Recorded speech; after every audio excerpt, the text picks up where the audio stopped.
నీ కుటుంబాన్ని కట్టుకున్నావు, కష్టపడే నీ కుటుంబాన్ని పోషించావు, కష్టపడే నీ బిడ్డల్ని పెంచావు సహోదరి సహోదరుడా. కానీ కొంతకాలంగా నీలో అలసత్వం వచ్చేసింది. కష్టపడడానికి ఇష్టపట్టల్లా, ఉద్యోగానికి వెళ్ళడానికి మనసు ఒప్పట్లా, ఇంటి పని వంట పని చేయబుద్ధి కావటల్లా, బిడ్డల విషయంలో గతంలో నువ్వు చూపించినటువంటి శ్రద్ధ, వారితో పాటు కలిసి చేసిన ప్రార్థనలు, వారి పట్ల నీకున్నటువంటి అంకిత భావం ఎందుకో కనుమరుగైంది. గతంలో నువ్వు కలిగి ఉన్న ఆత్మీయత, గతంలో నువ్వు కలిగి ఉన్నటువంటి పరిశుద్ధత, గతంలో నువ్వు కలిగి ఉన్నటువంటి ప్రార్థన, గతంలో పరిచర్యలో నీకున్నటువంటి అంకిత భావం కనుమరుగైంది.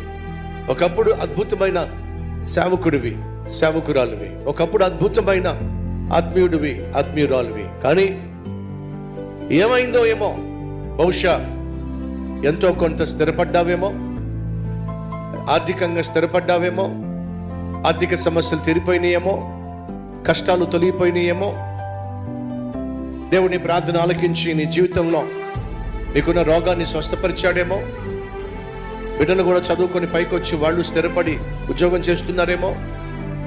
ఇప్పుడు నీకంటూ భయము అనేది తగ్గింది.